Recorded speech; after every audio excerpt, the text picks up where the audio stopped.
I declare this meeting open at 7 p.m. and welcome everyone to this public meeting.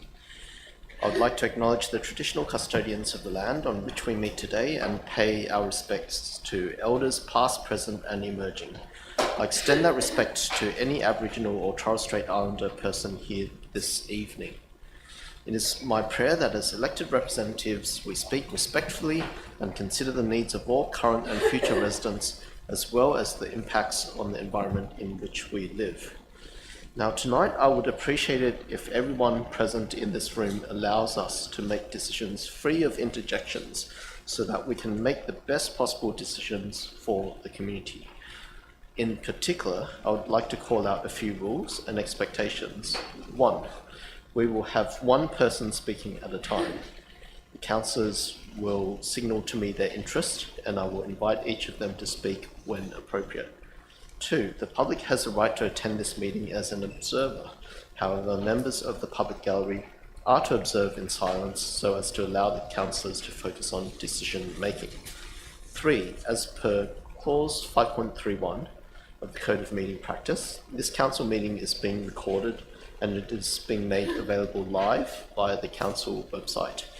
Only councillors and staff will be shown on camera. So for the councillors participating in this meeting, I would also ask them under clause 5.30 to refrain from making potentially defamatory statements. 4. Clause 2.1 of the Code of Meeting Practice outlines a principle for all meeting attendees to treat each other with respect and to behave in a way that contributes to the orderly conduct of the meeting. In particular, for councillors, this means that their speeches and questions should remain on topic and genuinely focused on exploring the issue at hand, rather than on casting other councillors or members of the public in bad light. As Chair, I will be ruling speeches and questions as out of order if I believe that what is being said is not consistent with our meeting principles in Clause 2.1. 5. If any councillor would like to raise a point of order as per clause 15.1 of the Code of Meeting Practice, I ask that they turn off their mic and say point of order. I will then pause the timer and allow the councillor to raise a concern before I rule on whether it is a valid point of order. 6. Council may close part of the meeting to deal with certain confidential matters in accordance with Section 10A of the Local Government Act.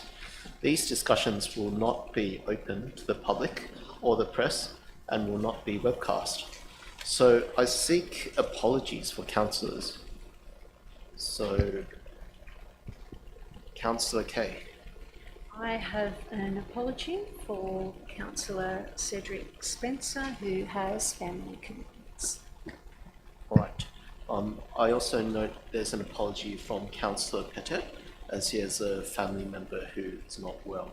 So I seek a motion that we accept all apologies and grant a leave of absence. So move, well, okay. I will just go with moved by Councillor Greg Taylor, seconded by Councillor Smith. All those in favour? That is unanimous. All right, are there any apologies by staff? Mr Mayor, the Director Community is on leave and the Manager Corporate Communications, Virginia Leaf, is Acting Director Community. All right, thank you. And are there any conflict of interest declarations for councillors? Councillor Wheat? Yes, I have a non-pecuniary significant for excuse me, GB11. I have voted against it, so I need to leave the room. All right, sure. Noted. Any other declarations? If not, we'll move on. Are there any conflict of interest declarations for staff? Mr Mayor, there are no declarations from staff. All right, thank you. Are there any documents circulated in the councillors' papers to be dealt with at the appropriate time during the meeting? Mr Mayor, there's one document relating to GB7, confidential memo on the revised resourcing strategy, delivery program and operational plan that provides councillors with the full submissions from the public. All right, I thank you for that. And are there any reports to be considered in a closed meeting and not released to the press and public? Mr Mayor, there is item C1, the report on acquisition of land at Gordon. There are 2 attachments relating to GB2, Audit Risk and Improvement Committee, appointment of second external independent member. There is 1 attachment relating to GB11, planning proposal 345 Pacific Highway Linfield. And there is the late confidential memo relating to GB7 that I just referred to. So I seek a motion for these reports to remain confidential. It's moved by Councillor Ward and seconded by Councillor Wheatley. All those in favour? That is unanimous. Now, can I please get a motion to confirm the minutes of the previous meetings held on the 8th of May 2024 and the 21st of May 2024? Moved by Councillor Alec Taylor, seconded by Councillor Lennon. All those in favour? That is unanimous. Now, we've got 5 mayoral minutes, and I will be reading out the first 2 only. So, mayoral minute 1. Valet Jennifer Harvey. It is my sad duty to advise the Council and our community of the passing of Jennifer Harvey, one of the Ku-ring-gai Historical Society's long-standing members. Jennifer joined the Ku-ring-gai Historical Society in 2000, serving as a committee member between 2000 and 2013. She became the Society's vice president in 2008 until 2013, after which she became president for a year. Her enthusiasm for local history saw her take on a number of other positions in the Society, including collection curator, co-editor of the Society newsletter between 2003 and 2019, and managing the Society's Built Heritage Group. The group is a dedicated team of specialist volunteers who coordinate a large collection of materials on Ku-ring-gai's built heritage, an invaluable resource for those researching the history of particular sites or properties. Over the years, Jennifer was the recipient of several awards, including the Historical Society's Historian of the Year in 2006 and the Gem of Ku-ring-gai Award in 2009, recognising her work in advancing the position of local women. In 2012, Jennifer was the first recipient of the Ku-ring-gai Heritage Award, presented on Australia Day. The award recognised the significant work done by Jennifer and the Built Heritage Group and their contribution to the conservation and protection of Ku-ring-gai's built heritage. As an avid historian, Jennifer was employed by New South Wales Railway Infrastructure to help research and co-write the Statement of Heritage Impact for Gordon Railway Station. When the upgrade of Gordon Station was in its planning phase, Jennifer played a key role in contributing to the design of the installation of the lifts and the alterations to platforms at the station. In 2004, Jennifer Harvey was nominated as the Ku-ring-gai Historical Society's representative on the Council's Heritage Advisory Committee, a position which she held until stepping down in 2020. Jennifer's contribution to the Heritage Advisory Committee included assisting with reviews of Ku-ring-gai's heritage conservation areas and the identification and listing of new heritage items, in particular emerging post-World War II buildings. Jennifer Harvey was a passionate and extremely knowledgeable local historian who worked tirelessly to promote Ku-ring-gai's heritage. On behalf of Council and our community, I express my sincere condolences to her family and friends, as well as her colleagues of the Ku-ring-gai Historical Society. So the recommendation is A, that the mayoral minute be received and noted, B, that we stand for a minute's silence to honour Jennifer Harvey, and C, that the mayor write to Jennifer Harvey's family and encloses a copy of the mayoral minute. I'm just sort of seeking anyone who wishes to speak on this matter. If not, well, councillors only. So if not, we're happy to talk to you about it afterwards. But if there are no speakers from the council side, existing council side, I move, let's just put this to, I don't have the thing on the screen. Anyway, Councillor Smith. Yeah, thank you. I did have an opportunity there to work with Jennifer Harvey. She's been a passionate, as you've put in your mayoral minute, with anything to do with Ku-ring-gai. Obviously very passionate about the heritage conservation areas and the train stations. It was somebody that she always showed a great interest in it. She was always prepared to give her time, no matter what that time was or when it was. She was somebody that was proud to see what Ku-ring-gai has become and hopefully remains. So I endorse this. Thank you. All right, any other speakers? If not, let's put this to a vote. All those in favour? That is unanimous. So let's have 1 minute's silence.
We are up to mayoral minute number 2, the King's Birthday Honours 2024. I am pleased to inform you that 7 Ku-ring-gai residents, through their outstanding achievements and services to the community, have been awarded 2024 King's Birthday Honours. We are very proud to have these dedicated and talented Australians as members of the Ku-ring-gai community. I would like to read to you the names of these special Ku-ring-gai citizens and, on behalf of Council, congratulate them on their excellent contributions to Australian society. First is Professor Karen Canfell, AC, of Gordon, for eminent service to medicine as an epidemiologist, particularly through cancer research, to tertiary education, and as a mentor and leader. Second is Dr. Aileen Gallery, AM, of Roseville, for significant service to nephrology, to obstetric medicine, and to tertiary education. We have Professor Thomas Mashmeyer, AO, of Linfield, for distinguished service to science as a researcher, innovator, and educator, and business through pioneering commercial technologies. Ms. Jennifer Lee Morris, OAM, of Roseville, for service to women through leadership and mentoring roles. Professor Donald Nutbeam, AO, of Roseville, for distinguished service to public health, to tertiary education, and to professional associations and boards. Professor Helen Catherine Reddell, AM, of St. Ives, for significant service to respiratory medicine and to medical research. And Mr. Roger Charles Wilkinson, OAM, of Wahroonga, for service to the community and to acoustic engineering. On behalf of Council, I congratulate all these winners on their outstanding achievements. Ku-ring-gai should be proud that it has so many citizens being recognised at the highest levels for their selfless dedication, commitment, and contribution to local, national, and international communities. So the recommendation is A, that Council acknowledge the outstanding contribution made by these recipients of the King's Birthday Honours 2024 to the Ku-ring-gai community and to the well-being of our society, and B, that the Mayor, on behalf of Council, write to the recipients to congratulate them. Just seeking speakers. Anyone speaking on it? If not, let's put this to a vote. All those in favour? That is unanimous. All right, mayoral minute number 3 is about significant sports capacity. It is quite a long mayoral minute, so I'll just, instead of reading out the whole preamble, I'll just quickly talk to it. This is about the commitment of funding that the New South Wales government has given to Hornsby Council, and which now, under a new government, the New South Wales government is seeking to claw it back. They have asked Hornsby Council to return $36 million.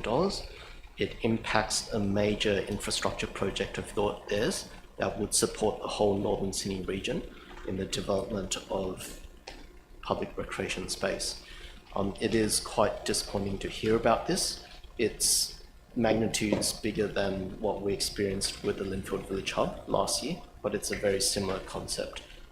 Money that's unjustifiably pulled from a local council and putting their infrastructure plans into disarray when the population is expected to increase.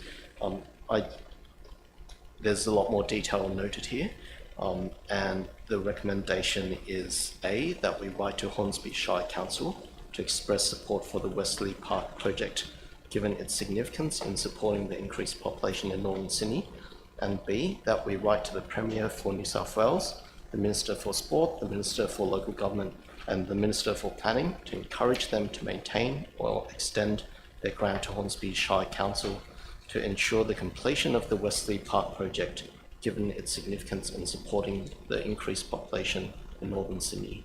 I'm just seeking any speakers on this matter. If not, let's put this to a vote. All those in favour? That is unanimous. All right, we are now up to mayoral minute 4, which is council spend on grants, sponsorships and events. Once again, I don't really plan to talk on it, it's quite long, but the main point is to just encourage councillors to socialise their ideas before bringing them to the floor of council. Do we have any speakers on this particular topic? No? If not, let's put mayoral minute 4 to a vote, which is a note and receive. All those in favour? That is councillors Lennon, Smith, Wheatley, Alec Taylor, Greg Taylor, Ward and Nye, and those against are councillor Kay. Next up is mayoral minute 5, which is what has become a monthly housing policy update for June 2024. And once again, it's quite long, so I'll take this as read, but just interested to see if anyone would like to speak to the matter. If not, let's put mayoral minute 5 to a vote. All those in favour are councillors Lennon, Smith, Wheatley, A. Taylor, G. Taylor, Ward and Nye, and those against are councillor Kay. So I declare that one carried. Now we are up to petitions, so I'm just asking, have any petitions been received? If not, then that's petitions. Next up is general business. I would like to invite councillors to nominate any items on the agenda that they wish to have a site inspection for. Are there any site inspections? No? Okay, so we'll move on. So can I please ask a councillor to nominate any items on the agenda that they would wish to adopt in accordance with the officer's recommendation, allowing for minor changes without debate. So Councillor Ward's light is on. Mr. Mayor, I'd like to move GB1, Yep. GB2, GB3, sorry about my voice, GB4, GB5, GB6, GB7, GB8, GB9, GB10 and C1. All right. Do we have a seconder for that? That's seconded by Councillor Lennon. So all those in favour, please raise your hand. So that is unanimous for GBs 1 to 10 and C1. Are there any other things which you'd like to move without debate? Are you done, Councillor Ward, or? Yes, I am, thank you. Done, okay. So Councillor Lennon. Thank you, Mr. Mayor. I'd like to move item NM2.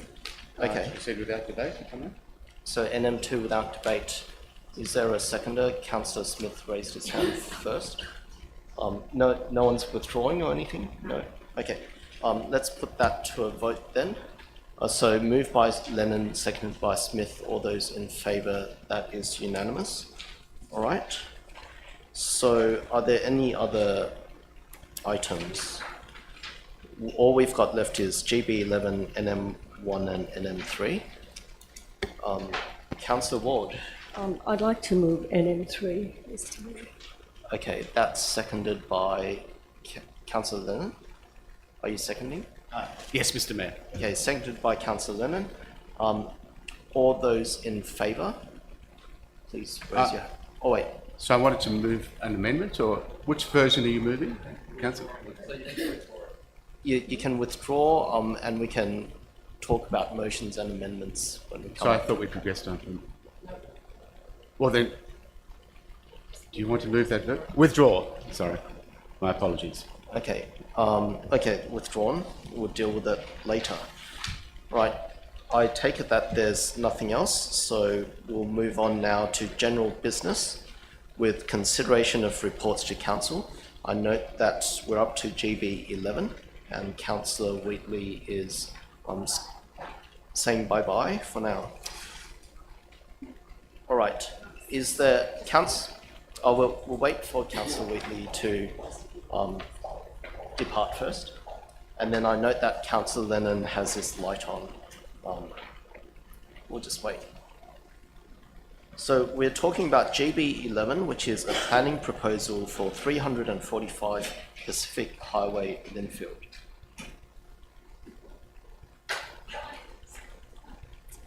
All right, and Councillor Lennon, you have your light on. Thank you, Mr. Mayor. Staff have a motion that I sent to them today that I would like to move. Yeah, GB this on is GB11. GB11. Yes. Wow, that's short. Okay, so I don't Councillor like Lennon, wasting words. can you please read out what that is? The council reject the planning proposal for 345 Pacific Highway, Linfield. Is there a seconder to this? Seconded by Councillor Smith. All right. Okay, so Councillor Lennon, would you like to speak to this? Thank you, Mr. Mayor. The planning proposal as put forward seeks to amend the Ku-ring-gai local environment plan, and I think in order to do that, the onus is upon the proponents of the proposal to justify that amendment. I don't believe that on the evidence that we've seen, there is any or sufficient justification to amend the local environment plan. This is a building of 15 stories as proposed. This is on a busy part of the Pacific Highway. There are concerns about traffic. There has been comments made about the necessity to widen the Pacific Highway at that particular point. There simply needs to be more work on this to satisfy us that there is a basis for amending our local environment plan at all, quite apart from the issue, quite frankly, of 15 stories. So I think the onus that has been put upon the proponents of this proposal has simply not been satisfied by the evidence that has been given to us as a council to amend our LEP to allow this proposal to go. In the absence of such evidence, I believe that we should reject the planning proposal. Councillor Smith as seconder, would you like to speak at this point? Mr. Mayor, I'll reserve my right at the moment. Thank you. All right. At this point, I'm going to move an amendment, which is the officer's recommendation, and I seek a seconder, seconded by Councillor Greg Taylor. All right, so I will speak to the officer's recommendation. Look, if this was 4 years ago, I would have supported Councillor Lennon and Smith's motion. The main difference between 4 years ago and now is that we now have a TOD precinct imposed on Linfield. We are expected to deliver 4,500 to 5,000 new dwellings in this precinct. And this precinct also has 6 heritage conservation areas.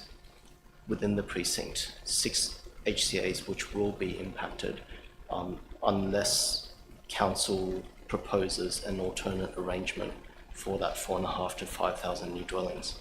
Now, a while back, about 4 years ago, this site, along with 2 others, were identified as a key site for Linfield, that if there was to be future uplift, then this is one of the 3 sites where we should be seeing 10 or 15 stories, that sort of height.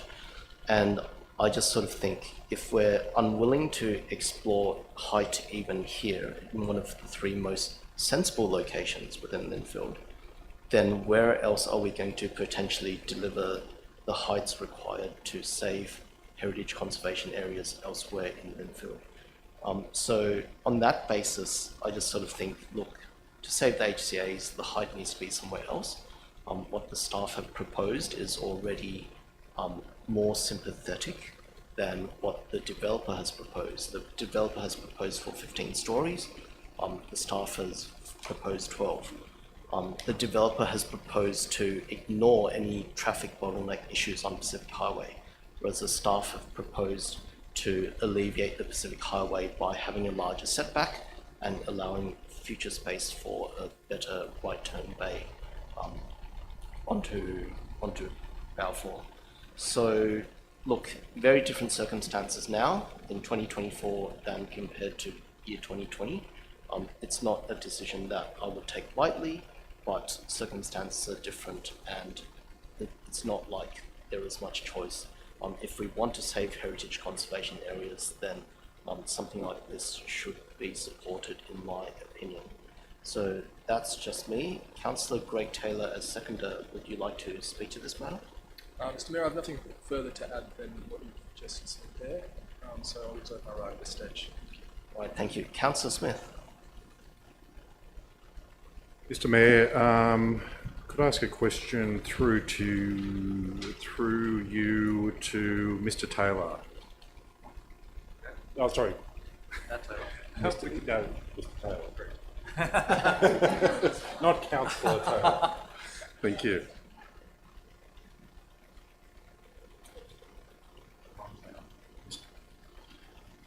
Thank you. Mr Taylor, is it up to the proponent to give justifications and reasons why something would be supported at 15 floors? Where a planning proposal is before the proponent, it's a matter for the proponent to expound, what they say are the grounds under which the amendment should be considered and justified.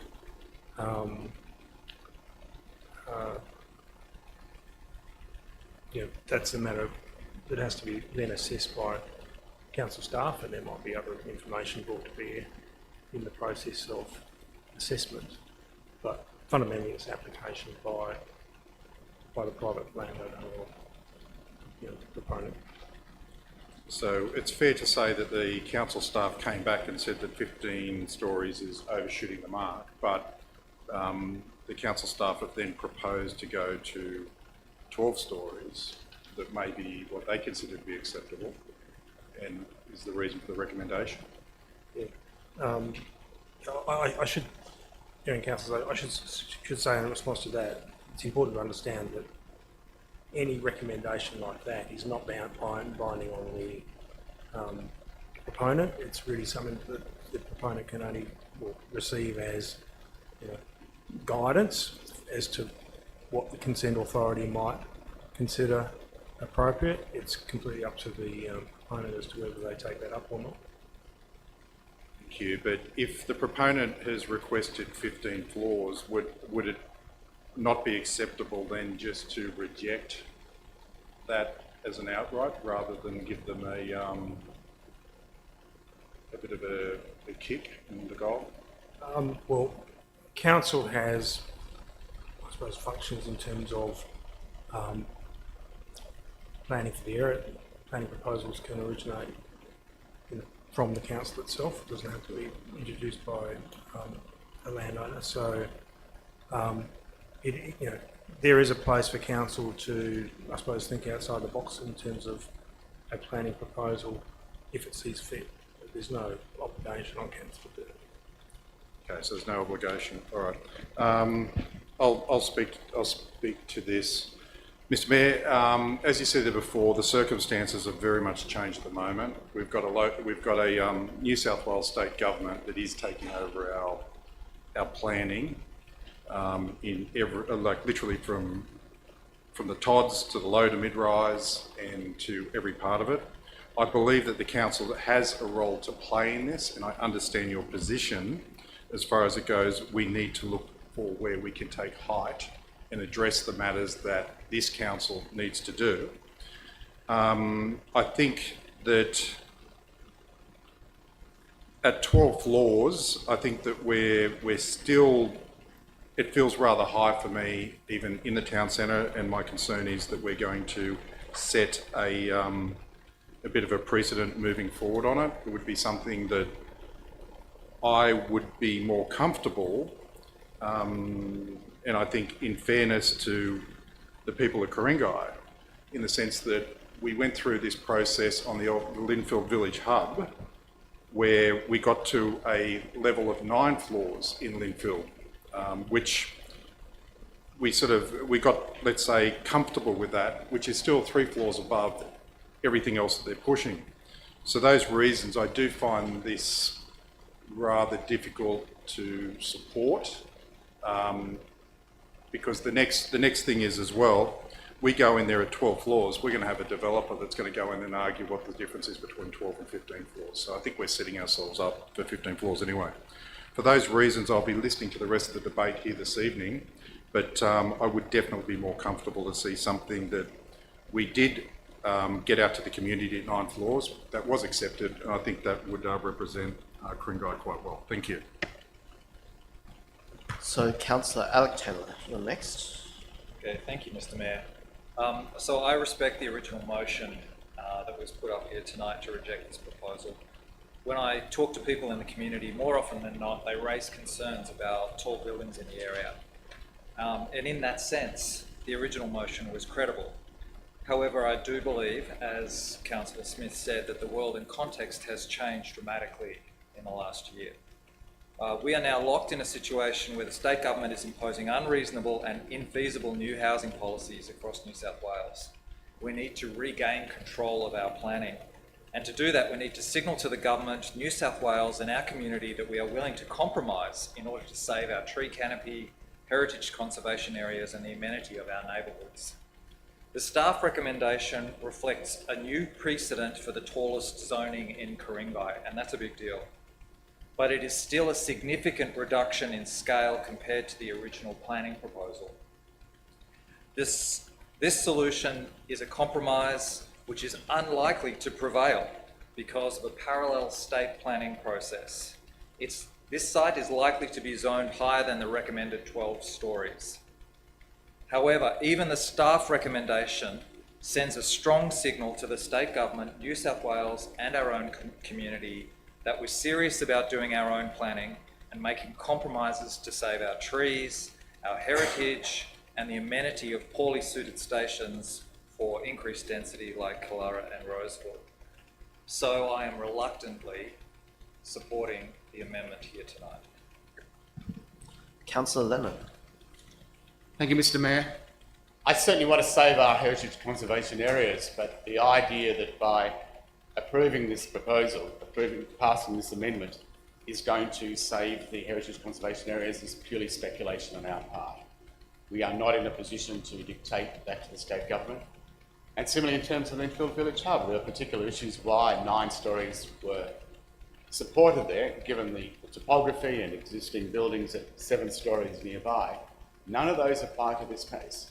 I think we're speculating in the extreme to think that giving up 12 or any number of stories in this particular site will in any way improve our position elsewhere. There's simply no basis for saying that. We are elsewhere saying that 6 to 8 stories is not the right environment for parts of Ku-ring-gai. How can we then turn around here and say, well, 12 is all right, unless we have a clear basis for doing so? If we're in the negotiations, if we were in some way enabled by the state government to cut a deal, well, that would be one thing, but we're not. You know, we're simply signalling and hoping that by some wish, the state government will miraculously respond to this gesture in a way that I don't see any basis for people to work. I don't think this is a good proposal for the people of Ku-ring-gai as it stands. I believe we should reject it, and to suggest that it will somehow save other parts of Ku-ring-gai is purely speculative. I have no confidence at all that that will happen. So I oppose the amendment, and I would prefer that we stick to the original motion. Thank you. So are there any other speakers with regard to this amendment? If not, let's vote on whether or not this amendment should become the motion. All those in favour, please raise your hands. And that is Councillors Kay, A. Taylor, G. Taylor, Ward and Nye. Those against are Councillors Lennon and Smith. So this amendment has now become the motion, and we seek other speakers on the motion or seek other amendments. Councillor A. Taylor. Thank you, Mr. Mayor. I just wanted to briefly say and acknowledge that I think Councillor Lennon may well be right. I don't have a lot of hope about this tactic as a way of demonstrating our willingness to do the planning. I share your pessimism about the prospects, but I'm willing to give it a go. I want to try, and I also know that what we're doing here tonight is very likely to be overruled and made worse. I feel like this is a compromise, and a compromise that should be accepted. So I just wanted to, I suppose, in a way, concede the point made by Councillor Lennon. Thank you. Okay, so then we have Councillor Smith. Mr. Mayor, I'd like to move an amendment. Thank you. All right, sure. Let's put that on the screen. Mr. Mayor, I'd like to move an amendment at 9 floors. I believe you've got something there which has got a different level on it, but I'd like to move an amendment if you can just use that wording that you'll have there, and if you can change that to 9 floors, please. So we'll wait for it to come up on the screen.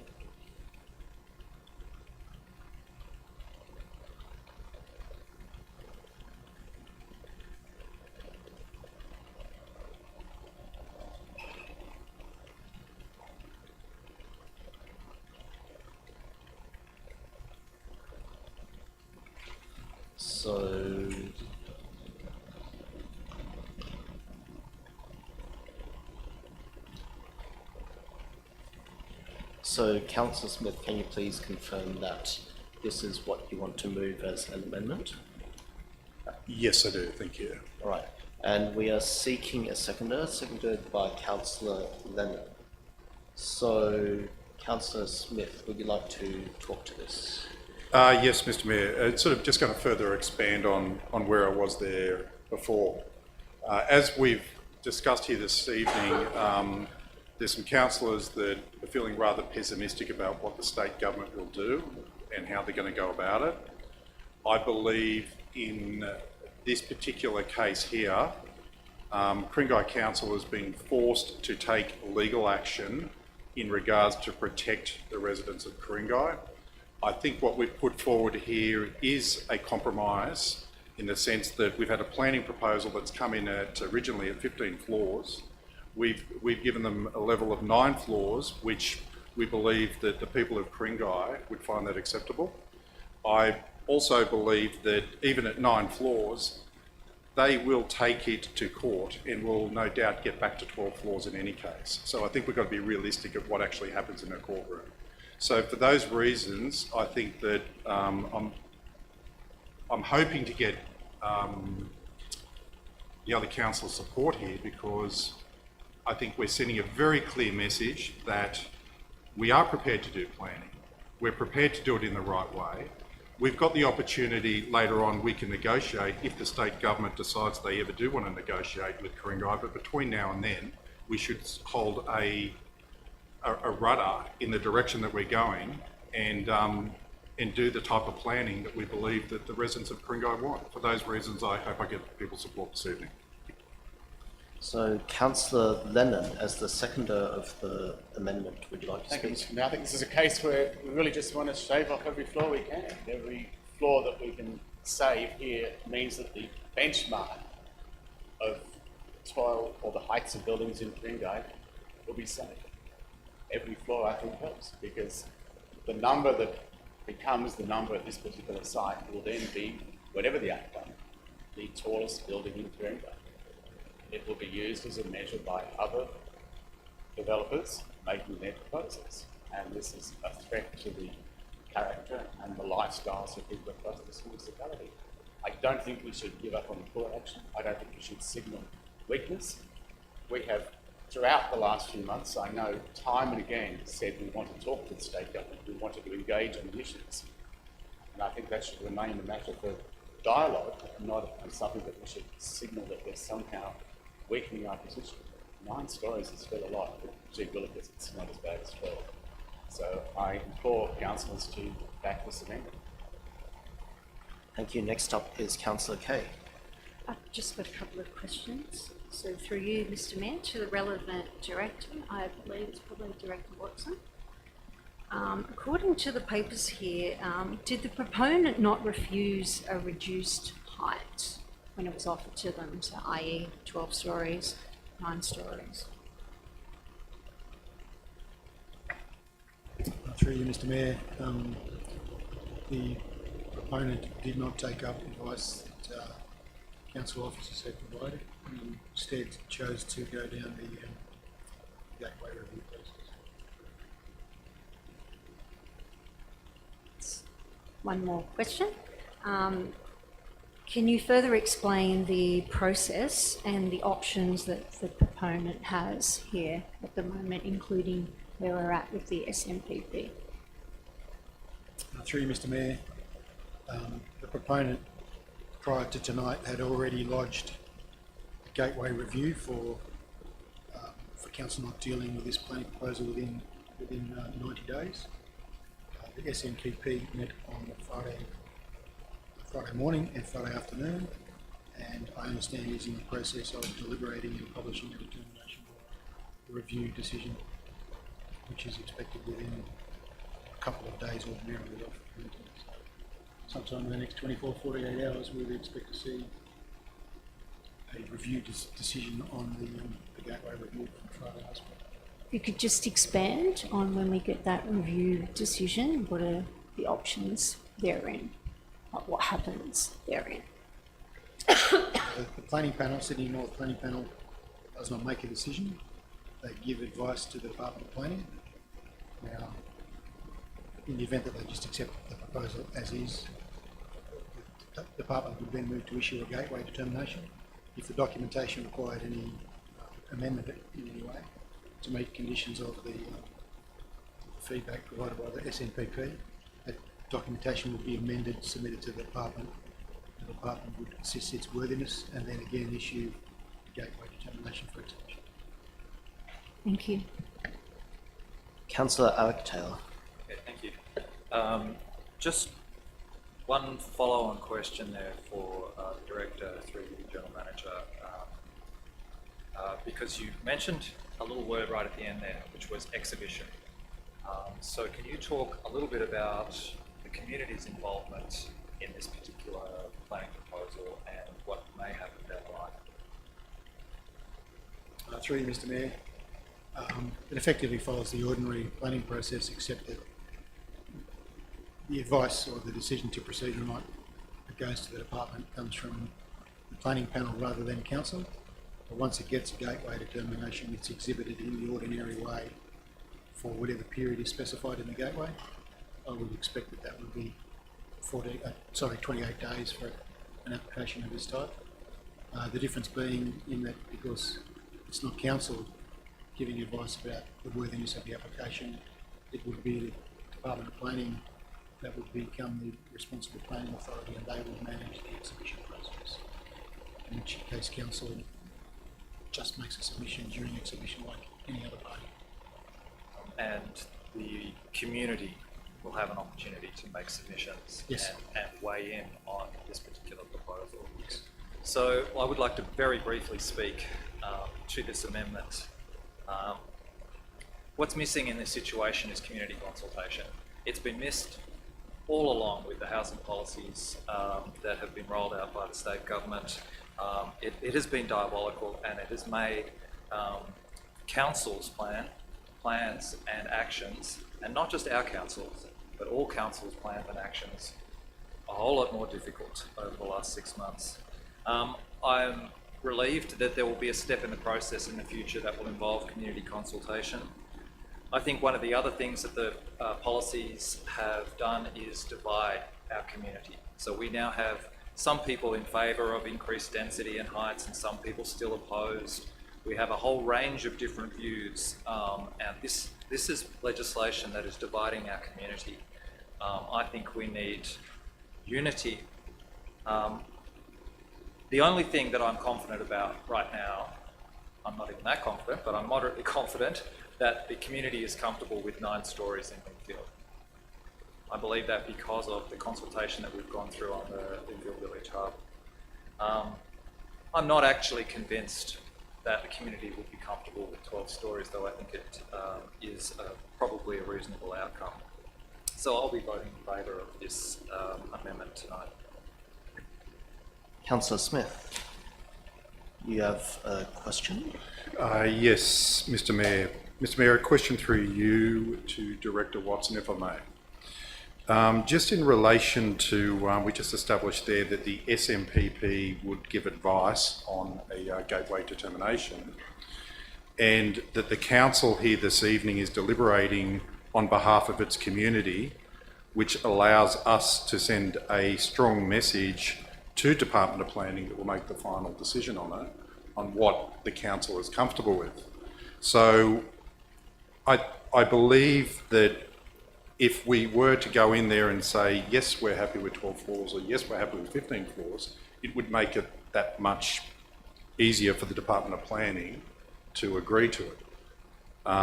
Is it fair to say that if we're coming in and the council comes back and resolves that they are happy with 9 floors, that this would then have to be looked at by the Department of Planning, that this is what the council would like, and if the SMPP gives advice, they've got to take the two together rather than the two coming together and making it an easy decision for New South Wales Planning to go at a higher level. I threw that around a bit. Do you want me to? Okay. Sorry. I'll just shorten it. Do you want me to shorten? Okay. So what I'm saying is, let's say the SMPP does come back with a further height. Let's just say they agree to 15 floors, and their advice is that the council, it goes to the Department of Planning, and we come and say we're only happy with 9 floors. That then would make the Department of Planning look at it and have to make a decision based on 2 separate opinions, versus if we were here tonight to resolve to go with 12 or 15 floors. So in other words, giving the community, and we're speaking for the residents of Ku-ring-gai, that this is what we feel is acceptable, that would be taken into account by New South Wales Planning. Through you, Mr Mayor, I do understand the question. Thanks for that. What is difficult in this situation is the timing. I don't think we've ever seen an SMPP be convened so quickly, and it is unusual. I mean, the council can make its determination any time up until the SMPP publishes a decision.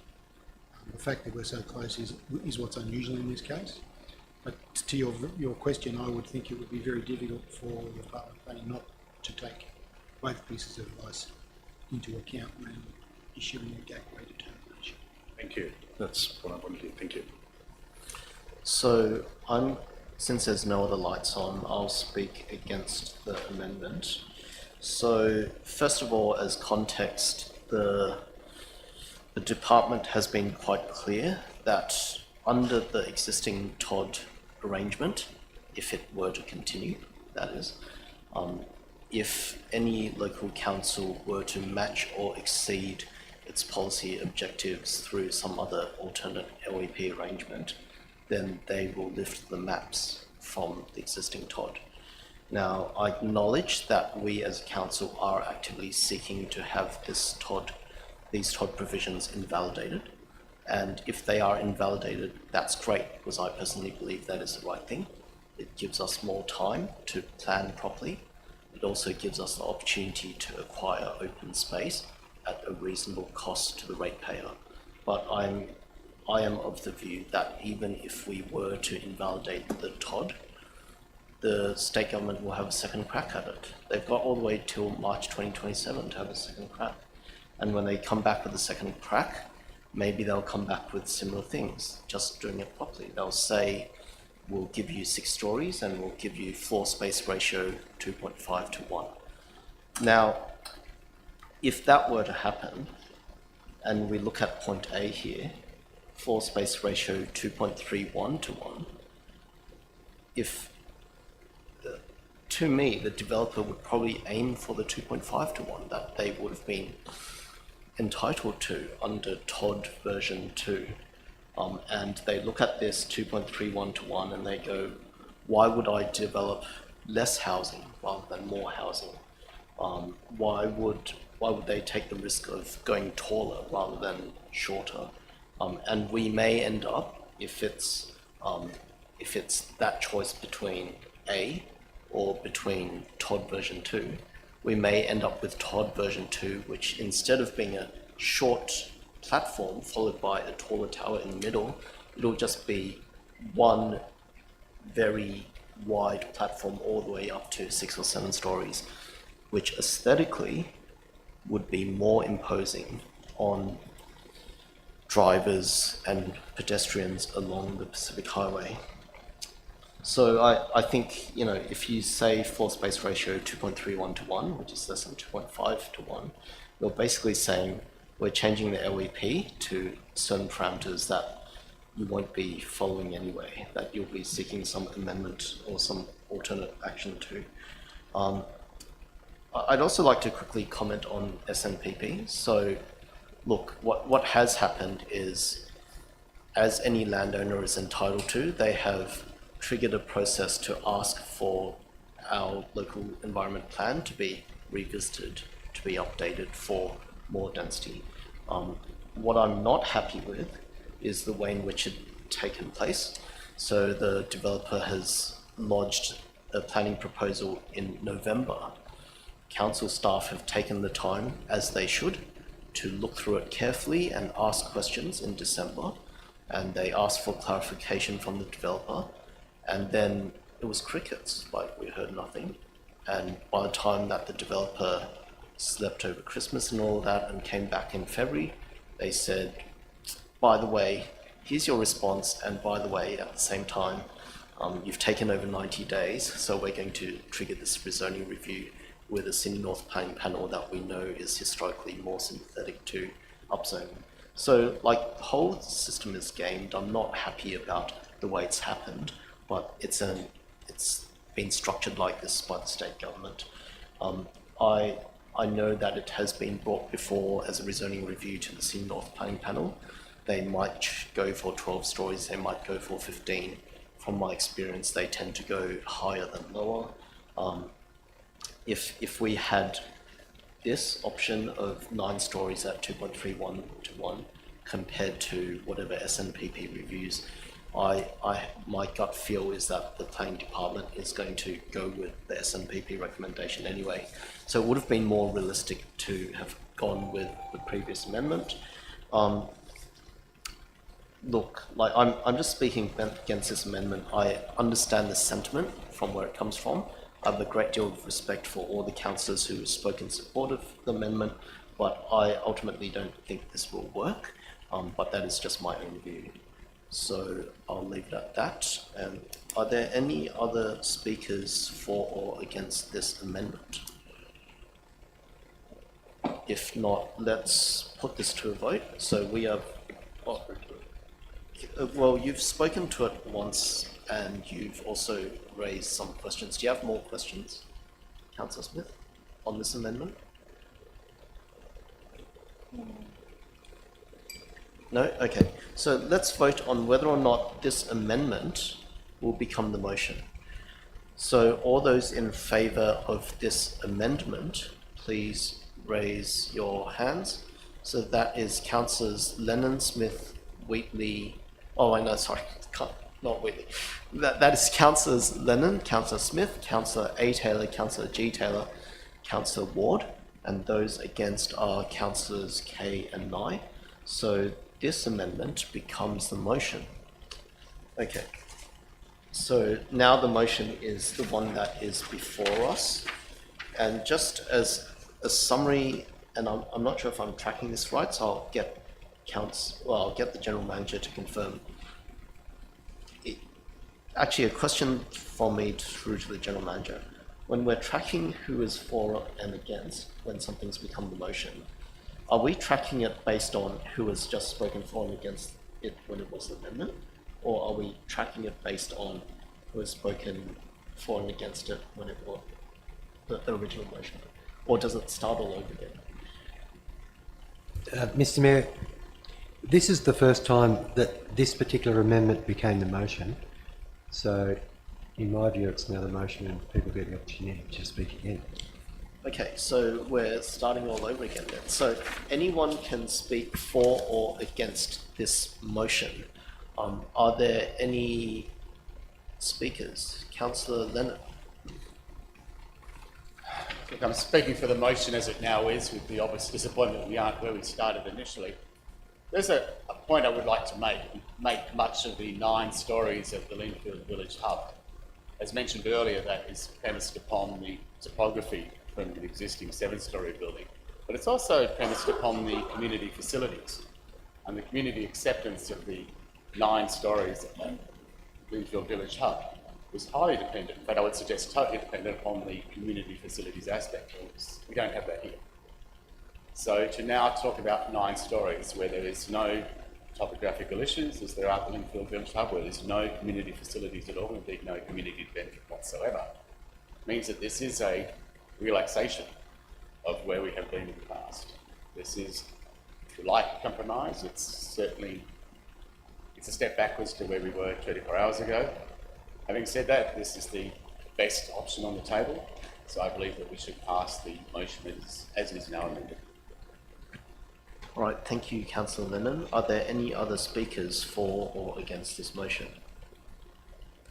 If not, I'll ask Councillor Lennon as the mover of the original motion to, Councillor Smith, do you want to speak to this?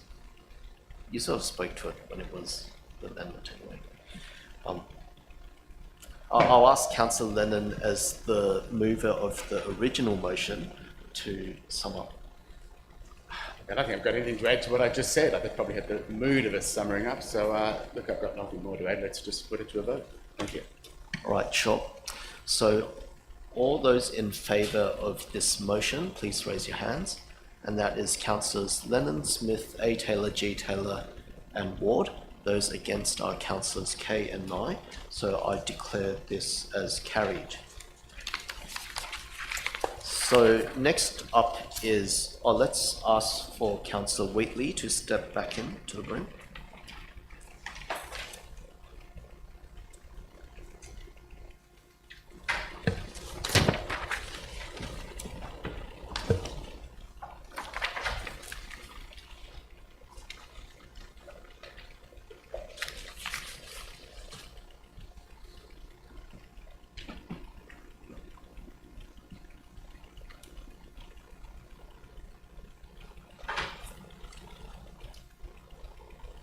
Is Councillor Wheatley around? Okay, yep, sure. All right, so we now have 2 items left, which are NM1 and NM3. Notice of motion 1 is the investigation into the feasibility of relocating the NSFA's grandstand project from North Turramurra Recreation Area to Norman Griffiths Oval, West Pymble. Now, that notice of motion was moved by Councillors Spencer and Pettit, neither of whom are here. So in this situation, I'll read from clause 10.4 of the Code of Meeting Practice. 10.4 says that in the absence of a councillor who has placed a notice of motion on the agenda for a meeting of the council, then A, any other councillor may, with the leave of the chairperson, move the motion at the meeting, or B, the chairperson may defer consideration of the motion until the next meeting of the council. Now, there are pros and cons for each. As the chair, I think it's somewhat sort of potentially disrespectful for us to move a motion when the movers aren't, when the motion writers aren't here. They'll say, hey, why weren't we allowed to be involved? So I'm leaning towards deferring consideration through to the next meeting, which may mean 9 more speakers talking to us at the next public forum. But if any councillor here is really keen to move and something for NM1, please let me know and I might change my mind. I'll give you 10 seconds.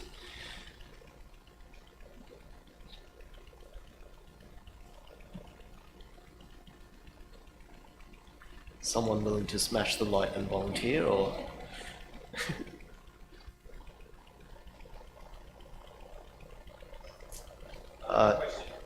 Yes? Sorry, just a procedural question. Are we able to move a motion to let it lapse? General manager? Or Mr. Mayor, Mr. Taylor? I'm looking to Mr. Taylor for this. It's really a procedural motion, Mr. Mayor. So you have the power to defer it to the next meeting, which basically puts it on the agenda of the next meeting. If the council as a body wishes to not put it on the agenda of the next meeting, it can do that. But it wouldn't preclude the lodgers of the original notice of motion of lodging another notice of motion for the agenda of the next meeting. It just means it wouldn't come back automatically. Pardon, I didn't quite hear that. Sorry. Did you say that if it does lapse, then it can come back as a non next month? Is that correct? To simplify what I was just saying, so the mayor can defer it to the next meeting. Council could resolve to do that itself as a procedural motion, or resolve not to defer it to the next meeting, in which case it wouldn't see the light of day again without something further happening. But in that regard, the councillors that aren't here tonight could lodge another notice of motion for the next meeting in similar terms, and it would be Without a rescission. back on the agenda. Require So it wouldn't require a rescission of our decision. no. Okay. So, Councillor Wheat, oh, no lights on. Councillor Ward, oh, no. My instinct is to just let it be deferred, but yeah. Oh, Councillor, okay. All right, so as chairperson, I defer consideration of the motion until the next meeting of the council. All right, so NM1 has passed for the next meeting of the council. We are now up to NM3, which is the Multicultural Festival and Multicultural Inclusion Plan. I note that Councillor Ward is going to move something, and I ask that if it's either what's printed or something that's on the screen, just for clarity for everyone. What's printed, Mr. Mayor? Okay, so Councillor Ward has moved what is printed. Is there a seconder? Councillor Lennon has seconded what is printed, which is what is now on the screen. Is that what you're... So are you seconding this, Councillor Lennon? Yes, I am, Mr. Mayor, and then I'll later move And it. then, yeah, okay, that's fine. All right, so Councillor Ward as the mover of the motion that is on the screen, would you like to speak to it?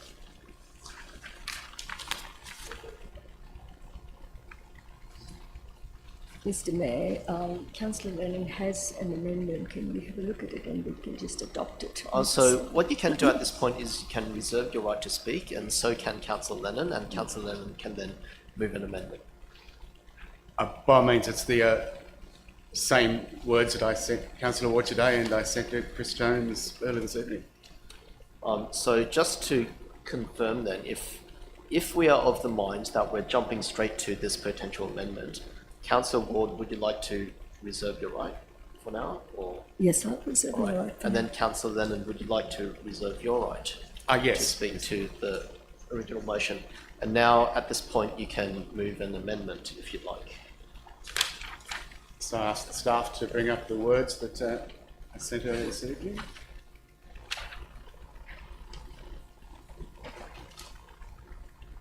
These words are essentially the same as Councillor Ward's motion, but with, in item A, an application for a grant from Multicultural New South Wales in place of council spending our money. Secondly, that becomes a condition to item B.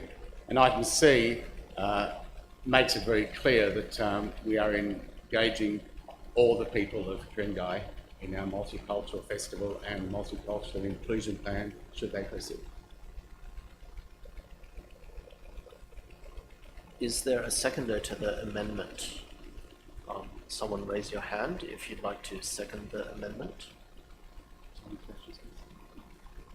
Councillor Smith seconds the amendment. Councillor Lennon, would you like to speak to this amendment? So I understood Councillor Ward had supported earlier, but... Oh, wait. No, sorry, Mr. Mayor, if I may. My issue is that we're saying here that we get a grant and then we will do this. And my original motion was that the council puts in the money and still continues to apply for grants. I get because that. Otherwise, And if this so goes through, that totally means get we that, can't do but, any of these. In terms of the process right now, we'll have Lennon speak, then Smith speak, and then you could, your light is, well, if you want to, you could then speak in or ask a clarifying question about it, which I was going to do anyway. But first of all, we've got Councillor Lennon as the mover of the amendment. Would you like to speak? Yes, well, this picks up all the aspects of Councillor Ward's motion. It simply takes advantage of New South Wales government funding rather than having this council expend $50,000. I understand that we have in the past made application to the previous department. We have not applied to Multicultural New South Wales, which is the place I suggest to seek this fund. I don't think we should be wantonly spending $50,000 when we can apply for and if successful get that money from the state government. I would also, drawing to the later part, this draws from a comment from a particular resident of Gordon Ward, who was very perturbed that we had not celebrated St Patrick's Day some months ago. And I wanted to make it very clear that multiculturalism is something for all the people of this municipality, whatever their race, whatever their ethnicity, whatever their culture, without exception. So this is a chance to really be as inclusive as we say we are of everybody. And I think in doing so, as I said to Councillor Ward today, I would like to acknowledge the wonderful work that Councillor Ward has always done in promoting Indian culture throughout this council. The first time we sat down with the community director, Councillor Ward said she wanted council to promote Indian culture. And I had the great honour of being invited up here when Councillor Ward celebrated the 75th anniversary of Indian independence. And it was a wonderful event. Councillor Ward raised the Indian flag over the council chambers. I think the first time a foreign flag has been raised. It was a wonderful event. In fact, I should be careful about saying foreign flag. I recall Councillor Ward saying to a fellow Indians, this is our flag. And I think it was a wonderful spirit. It exhorted Indian nationalism, and so you should. It was a wonderful day for people, even without being Indian, to celebrate nationalism. It's a wonderful thing, and to celebrate the Indian culture. So Councillor Ward has been a wonderful advocate for the people throughout this council team, and I commend her for it. I celebrate it. And I think this is a chance to do that not simply with Indian culture, but with all the cultures of all the people, including St Patrick's Day, which I know I had a wonderful time up there at the Pimple Hotel on St Patrick's Day. And it's nice for Ku-ring-gai Council to tap into all the backgrounds, whether it's St Patrick's Day or a Burns night or Morris dancing or anything else that comes to mind from all the people of all the cultures around the world.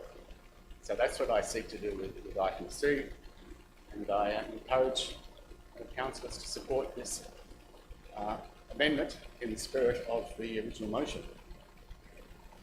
All right, at this point, I'm going to ask a clarifying, like, sort of out of order of what's on the screen, but I want to ask a clarifying question to potentially save us grief.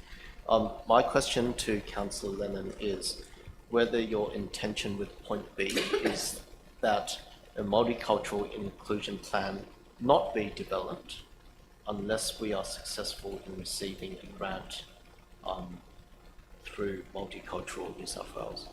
So does that mean if we apply for a grant, we don't get the grant, then we're not doing an inclusion plan?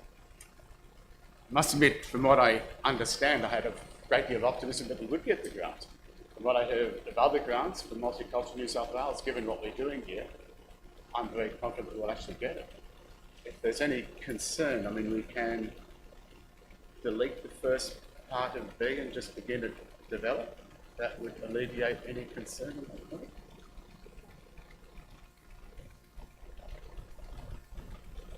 So if we do this, Councillor Smith as a seconder, are you supportive of this change? Yes, I am, Mr. Mayor. Right, cool. All right, so that's that. So next up on the list is Councillor Alec Taylor. Thank you, Mr. Mayor. I just have a few questions through you to the relevant director.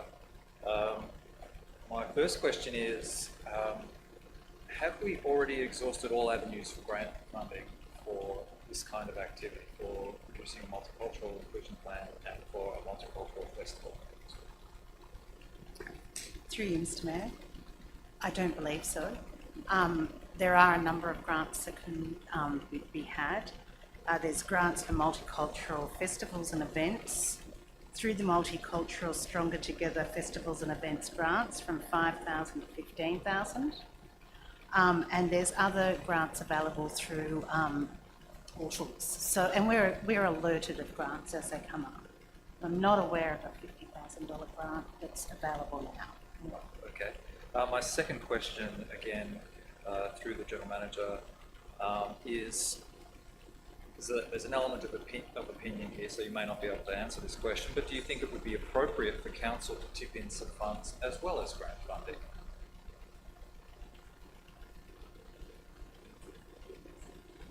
Well, the usual way that it will go, I think, is that if the council decided to go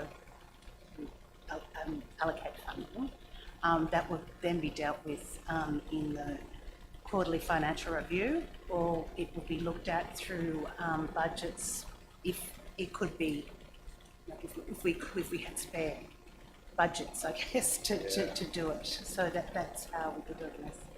Something else that I've forgotten. So is it your understanding that this motion, this new version, this amendment, would sequence the activities? So would this mean that we would develop an inclusion plan first and then organise a festival secondary? Would we do them in parallel? Yes, yeah, I think so. I don't think one precludes the other. So we could begin the work on the festival straight away, but would need to secure funding from a grant in order to do so. That's correct. Okay. All right. Thank you for your help.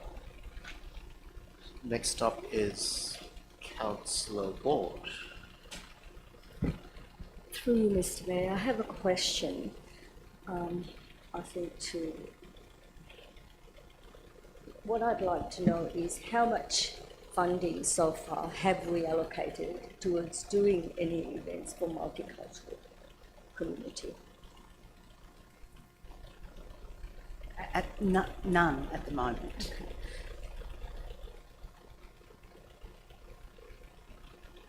There's various events that happen that could include multicultural aspects, but to say multicultural festival or event, no, not currently. So do you think it's unreasonable for the council to allocate an amount of money to actually do multicultural activities, festivals, whatever, and of course concurrently apply for the multitude of grants that are out there? Do you think that that's a matter for the council? Can I just say one thing that I probably maybe forgot before? We do the lunar New Year, so there are a number of things that we do. But as far as the specifics of the council asking for a multicultural festival, we don't currently have one on the agenda. We can apply for funding, and as I said before, there may be ways to look at the events budget or things like that that may have some money left over. Just one more question, sorry, Mr. Mayor, through you. Is it correct that the Lunar New Year was also done through the grant funding and not from the council funding? Partially, yes. I believe that there is some council funding, but $12,500 grant funding. Next up is Councillor Kay. Thank you, Mr. Mayor. Through you to Councillor Lennon. Councillor Lennon, I'm just a little bit confused. You mentioned the 75th anniversary of Indian independence that was in the Chambers. I was never invited to this event. So can you explain when that was? Was it in the Chambers? I've got a further question that I can ask you during that. Look, I know it's the 75th anniversary. It was 2022, possibly August, possibly September, something like that. I know not all councillors were invited. I felt honoured to have been invited. But Indian Independence Day is, perhaps Councillor Walker coming in, but something like August or September, or sometime like that. Oh yes, we started off up in the forecourt where Councillor Ward raised the Indian flag over council chambers. We then came down here, had speeches and singing and dancing and food and Indian lollies. It was quite an event, and there were quite a few people here. So, yeah, and I asked that questions be relevant to this particular topic, multicultural festival. So next, Councillor Kay. Yeah, just another question. In relation to this particular event, which I have cited an email where Councillor Spencer and myself were not invited, were funds allocated to this event? And if you could, Corporate Communications Manager Virginia, if you could explain what funds were allocated and was there a councillor invitation that was formal from the council? So was this actually a council event considering it was in the Chambers? Through you, Mr. Mayor. I was away during that period. I don't have the information at hand. I would have to take it on notice. Okay, I've got one more question, and this is for the director, Jamie, our corporate lawyer. Mr. Taylor. Mr. Taylor, sorry. Mr. Taylor, just in relation to the code of conduct, does it not actually stipulate that all councillors should be invited to all events?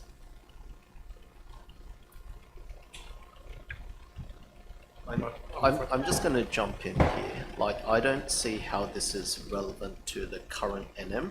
Now, like, if you wanted to ask that question under the later part of the meeting, like questions with notice, feel free to ask that question. I think we're talking about being inclusive, so I think it does relate. Okay, yeah, let's just go with it anyway, Mr. Taylor. In terms of the specific question, I don't think I'm in a position to answer it tonight. I'm happy to take it on notice. All right then.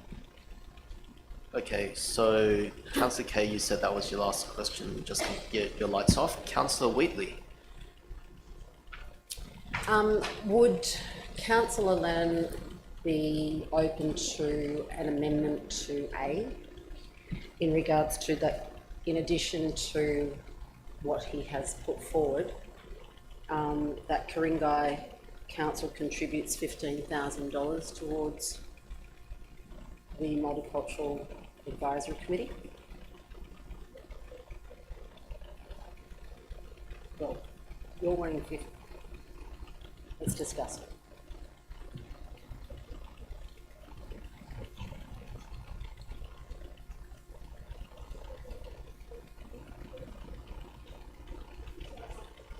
So that the question's been Question's raised been by asked. Councillor Wheatley to Councillor Lennon. By all means, as I actually replied to Councillor Ward this afternoon, the word towards in the second line, which was also in Councillor Ward's original motion, I think makes it clear that, you know, there's contemplation for more money.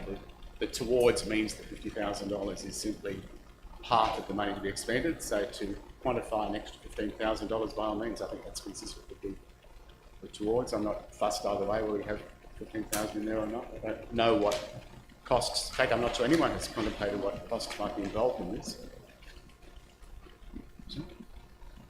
I don't know. I have a question to Councillor Lennon. Oh, sorry, Councillor Kay, your mic is on. You go first.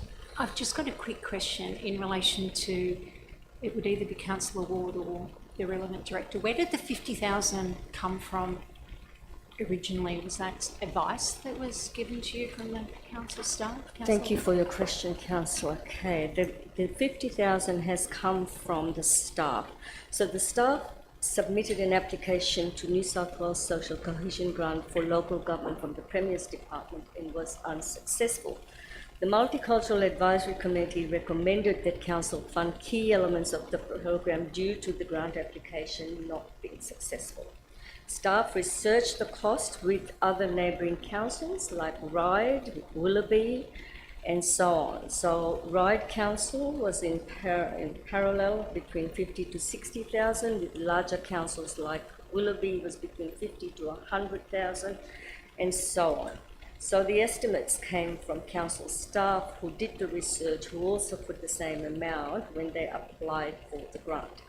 And because we didn't get the grant, the committee felt that the council would support this and, however, at the same time apply for other myriad of grants that are out there from time to time. And the whole idea of the 50,000 grant was that typically it will cover costs like planning, research, project coordination, venue, infrastructure, promotion, logistics, sponsorship, fundraising, and so on, evaluation report, and so on. So that's where it came from, was after they did all the reports. I was asking a question before passing on to Councillor Kay, so I'm going to ask, it's as though I'm virtually in the queue. I've got two questions. The first question, actually maybe I've got three. The first question to Councillor Lennon is, with the current wording about 15,000 towards the Multicultural Advisory Committee, do you want to define the scope of what that money is towards? Because otherwise we could give it to the committee and they'll buy beers and have a fun time, right? Like, so what's... Well, there's nothing wrong with them having beers. The only purpose of my altered words here was assuming the $50,000 that was in Councillor Ward's motion was a correct figure, repeating the word towards. I simply thought that we should be asking for New South Wales government for money instead of spending our own. That was all was involved. It was accepting the $50,000 as a correct figure. I'm sure everything that Councillor Ward said about what that money would be spent on is correct.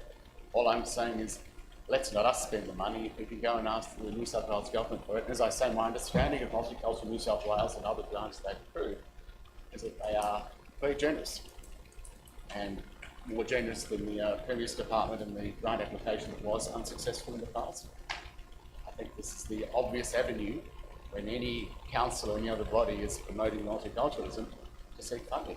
And I think perhaps we need a mentality in council, and I know we've already got it among the staff, but if we can ask someone else to pay, let's do it. Let's save us $50,000. And Mr. Mayor, I know in your middle minute earlier, you're quite correct. We need to be cautious about spending money. This is about our money, it's ratepayers' money. We should not glibly spend $50,000 if we can get a grant for that amount of money. I do believe that we should make that application and sure understand we should be successful. My second question is to Councillor Ward. We've had the Lunar New Year Festival for 2 years now.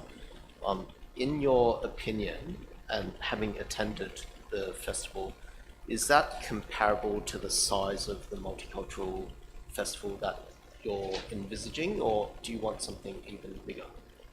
Well, we are thinking about bigger. The Lunar New Year Festival is predominantly celebrated for the Chinese people, whereas the multicultural one would be all-inclusive, and Councillor Lennon alluded to that earlier with St. Patrick's Day and the rest.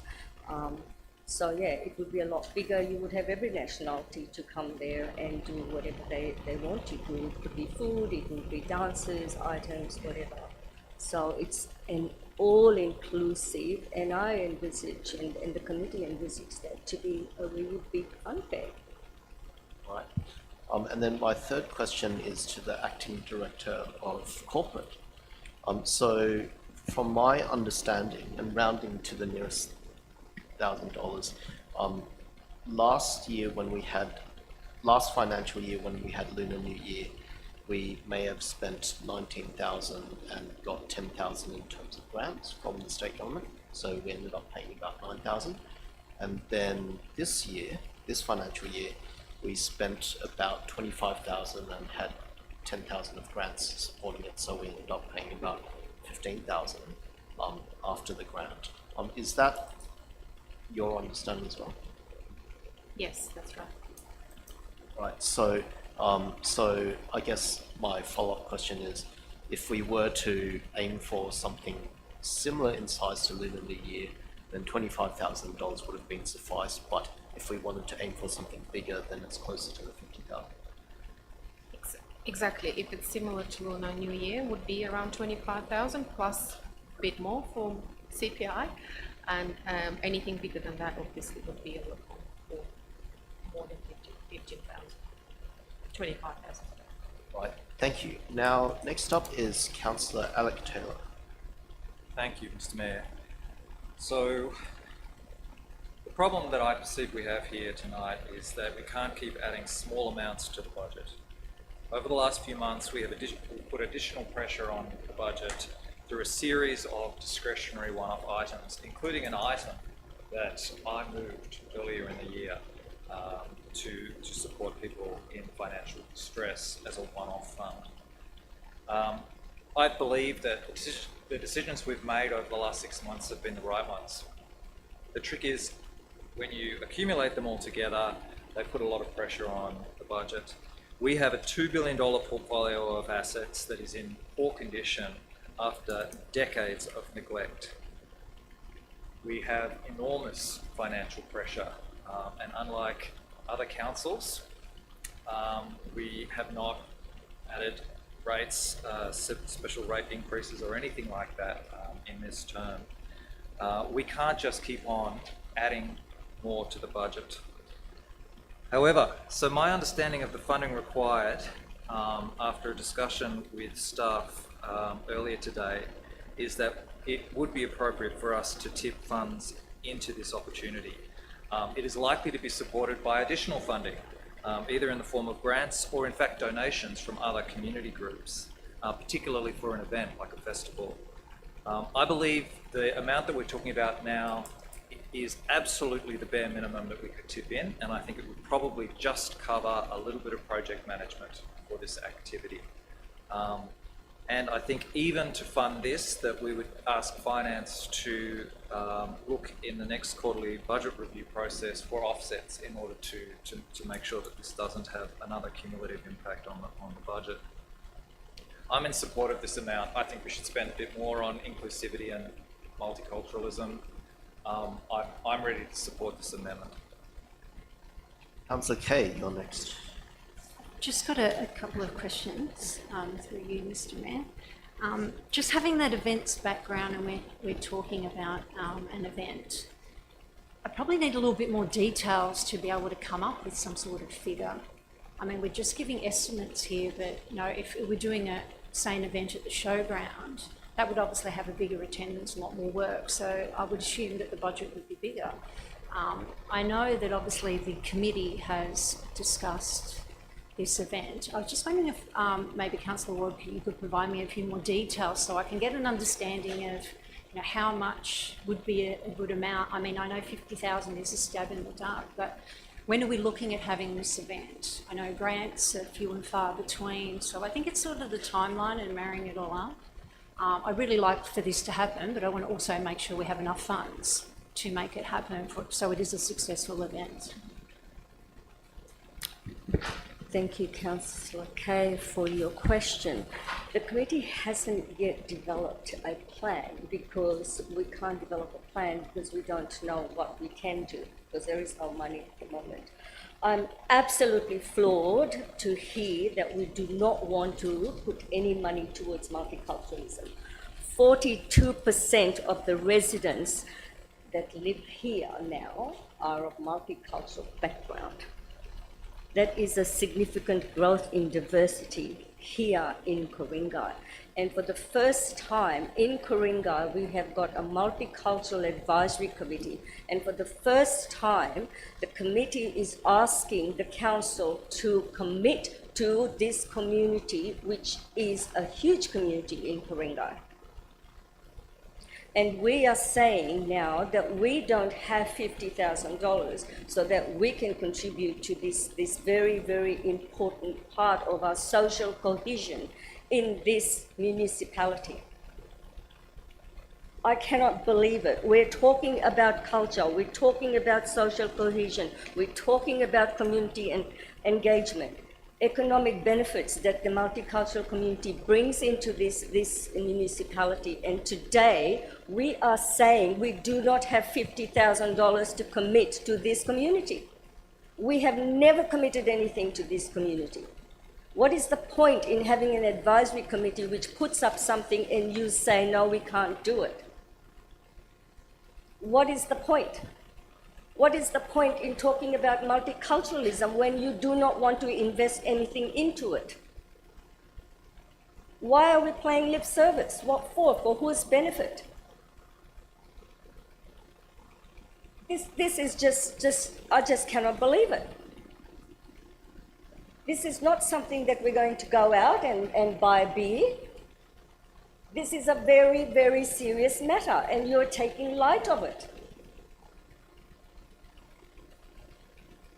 Just checking, Councillor Kay, has your question been answered, or?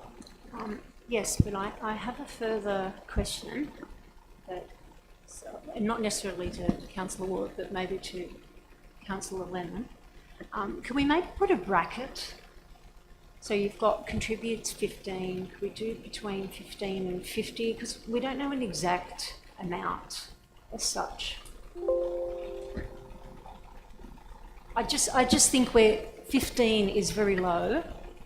50, I'm happy with that, but obviously others are not. I want to come to some sort of compromise here, if we're able.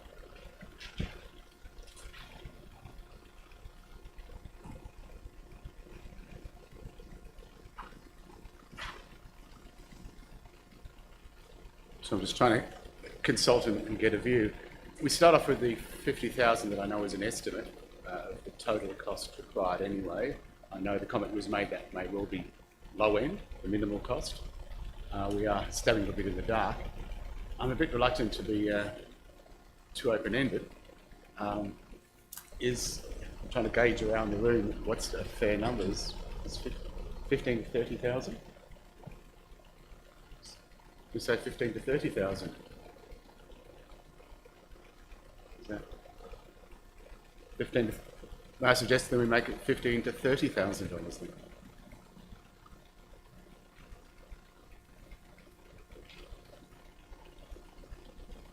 Can I also make a point in response to something Councillor Ward said? Well, you've answered Councillor Kay's question.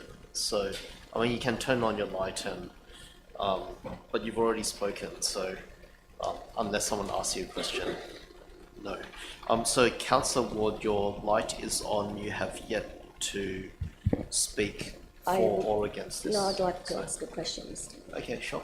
My question through you is to the appropriate staff. before this motion was put, we actually have worked with the staff, and the staff came up with the research and the amount of money they thought would be the right amount of money. Whoever the relevant staff is, could they tell me, please, if that is correct? Through you, Mr. Mayor, that is the advice I also have from the staff who rang up Ryde Council and Willoughby Council about their multicultural festivals. So Ryde Council said it was relatively a simple event and it was between $50,000 and $60,000, while Willoughby Council suggested a range of $50,000 to $100,000 depending on complexity. Councillor Smith, your light's on. Mr. Mayor, through you to Manager of Corporate and Communications. Could I please have an understanding, have we got any other funding in this sort of area that hasn't been used, or something where we've got leftover funds, or something that, I think what this council at the moment is speaking about, they're being conservative, just tapping into, you know, what we've got. But if we've got funds that have been left over from other functions or something, are we able to withdraw upon those or to contribute to this? Through you, Mr. Mayor. I'll also ask the Acting Director of Corporate to help me out here, but it is the end of the financial year. Okay. So therefore, we're into a new financial. Okay. You're right at the end, so any funds would be, yes, left over, Well, we're but going they're to not put the project Director of Corporate funds. right under the microscope now. So, yeah, Virginia's right. We're at the end of financial year. We still have a few weeks to go. I don't think there is additional funding because usually the budget is committed to events.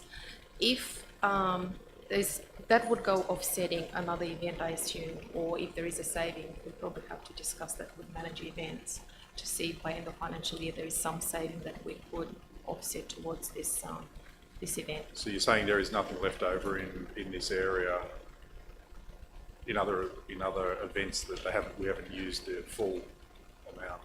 Well, when I look at the actuals towards compared to budget, there is some saving. However, what I'm saying is there's still a few weeks where the funding could be committed, and we would have to check that if funds have been committed already but maybe not spent.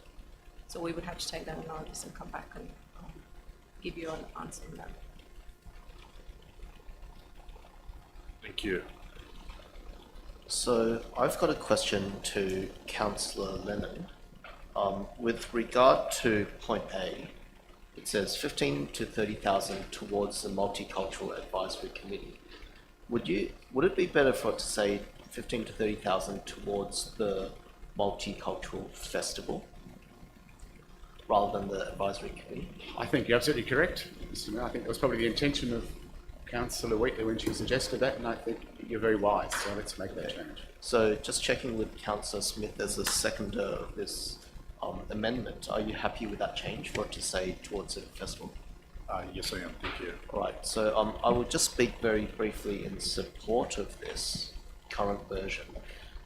What it says to me is that, look, we are committing 15 to 30,000 towards a multicultural festival. At that upper end, 30,000, even before any government grants, we are talking about an event that is larger than what we had for Lunar New Year earlier this year. So that's already something to celebrate. I know that the Multicultural Committee has been very excited about this ever since November last year or something like that. And the prospect of having something larger than what we had for Lunar New Year is already a good thing. Now, if we can get a government grant towards the event, that's even better, and it'll be even bigger. We may end up with 40,000, 50,000, and that we will see over time. I think that's all I've got to say on the matter. So next up is Councillor Kay. Everyone's looking. Just through you, Mr. Mayor, so probably to you, Manager of Corporate. how much did we spend on the medieval festival? Or maybe that could even be Director of Corporate Angela. It's obviously, it no longer happens, and I think that that was quite a sizable sum. So I'm just trying to look at some comparative, if I could. Through you, Mr. Mayor. I've got data for the 3 medieval fairs. So the last one we had was in 1920. So the Financial year. financial year, sorry. Yeah, I'm working financial. Yes, financial year 1920. Yeah, so the net cost, which means obviously gross income minus, it's $111,000.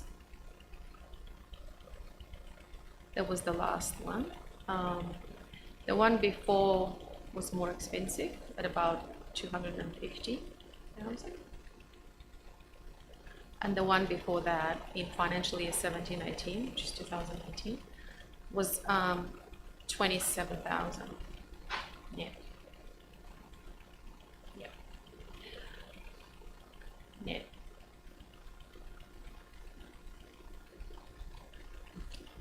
So any other questions or speakers or anything on this?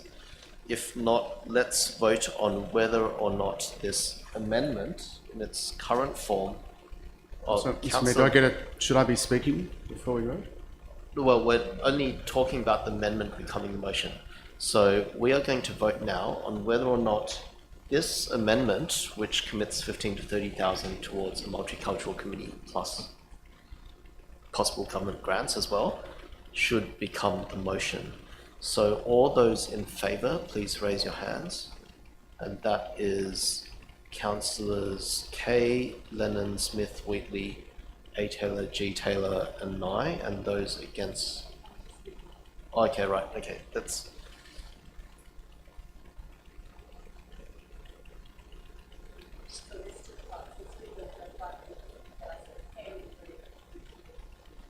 Yes. So that is unanimous. So now this amendment has become the motion. Now, would anyone like to speak to this motion? Councillor Lennon. Thank you, Mr. Mayor. Obviously, I support this motion. I'd just like to pick up on something that Councillor Ward said a few minutes ago. There is no multicultural community. There's an Indian community, there's a Chinese community, there's a multitude of communities. So I think when we think about the money that this council expends on multiculturalism at a broad level, we should be thinking also in terms of the funds we do expend on the Lunar New Year Festival. There is a lot of money expended, very pleased to spend it, very delighted to spend it, there's a great deal of commitment. This is only one aspect of the money that this council expends on multiculturalism. I just wanted to make that point, and I hope that we pass the motion. I'll also, Councillor Ward. Through you, Mr. Mayor, I don't understand Councillor Lennon's remarks about Chinese or multiculturalism. What do you mean? No, I'm just saying we've heard that we sponsor the Lunar New Year Festival each year, which you quite rightly mentioned earlier, very pleased that we do. That is a commitment we spend on what you might call Ku-ring-gai residents of a multicultural background, in your words. I think there is support we provide and money that we spend. We're very pleased to do so. It's possibly not fair to question the commitment and the support that the council provides to those residents. Multiculturalism is about all communities. That's why we have a general wording, multicultural. So I'm going to speak in support of the motion, and very briefly. So I'm excited about what is before us as a motion. First of all, we are going to develop a multicultural inclusion plan, and that's a great step forward for the community here at Ku-ring-gai, especially when we're about to see a substantial increase in the population. Secondly, we are also committing up to $30,000 towards a multicultural festival, which I note is more than what we had committed towards the Lunar New Year earlier this year. So we're going to already see a festival that is subject to inflation and all that, of course, bigger than what we had for Lunar New Year. Thirdly, we are applying for a grant, and maybe we have some support to make it even bigger. And I just think this is a great step forward. I was at a multicultural committee meeting, I think towards the end of last year, where this idea first came up, and they were excited, and we had people from different cultures all excited about this thing happening. And I'm sure that with their input as well, this multicultural festival can be great, and we will get people from different cultures contributing to it. So I'm in support of this motion. Now, Councillor Smith, your light is on. Mr Mayor, I will be also speaking in support of this motion, and I also believe that it is a great thing for the community of Ku-ring-gai. We're fortunate to have such a diverse range of people from different countries that bring such a great benefit to Ku-ring-gai. We're fortunate also in the ward that I represent that we've got the Jewish community, and we've got quite a number of different cultures that are coming into Ku-ring-gai. So I think this is a fantastic start, and congratulate both Councillor Ward and Councillor Lennon for bringing this matter to the council. Thank you. Councillor Kay. Okay, I'd just briefly like to speak in support. I would have preferred the 50,000, but as a compromise, I'm happy to support the 15 to 30. I hope this is the start of bigger and better things, and I hope moving forward, we are that big inclusive society, looking after each other, celebrating all the events we can. We have so much to celebrate in Ku-ring-gai. Let's just hope this is the drop in the ocean and bigger and better things forward. So I'd like to see, as I said, a bigger budget, but I think that this is a good starting point, which I can see will have the majority of councillors supporting. Councillor Ward. Thank you, Mr. Mayor. I will support this motion reluctantly. But as the chair of Multicultural Committee, I am very, very proud to represent multicultural community, not only on that committee, but in Ku-ring-gai as a whole. I think it's very important for all of us to recognize that we do have a diverse community, and that we are all living together in harmony, and it is important for us to not only do these things, but it's education, it's harmony, it's bringing together peace, and enjoying each other's company and enjoying each other's culture. And this is a great step towards us. I think it's disappointing to me that we had to quibble so much to get to where we are today and spend so much time when, in my opinion, it should have been something quite simple to do and a no-brainer. But thank you, everyone, for supporting it. So far we've had 5 speakers for and none against out of 8 councillors. If there are no other speakers, I'll invite the original mover of the motion, Councillor Ward, to sum up, if you'd like. Well, I think I've said all I have to say, Mr. Mayor. I have to say that I am disappointed that I did not get the support that I expected to get for a community that is quite large in Ku-ring-gai. Okay. So let us put this to... I've got other ideas which I can pass on after, but procedurally we have to put this to a vote now. All those in favour, please raise your hands. That is unanimous. So declare that carried. Now, we are now up to business without notice. Is there any business without notice subject to clause 9.3 of the Code of Meeting Practice? No? Okay, so questions with notice, there were none, and inspections, there were none. So now we are up to the conclusion of the meeting. There being no further business, I would like to thank councillors and staff. I would also like to thank members of the public for their attendance. The webcast of this meeting will be available on the council website, and minutes will be published within the next 2 working days. I declare the meeting closed at 8:50 p.m.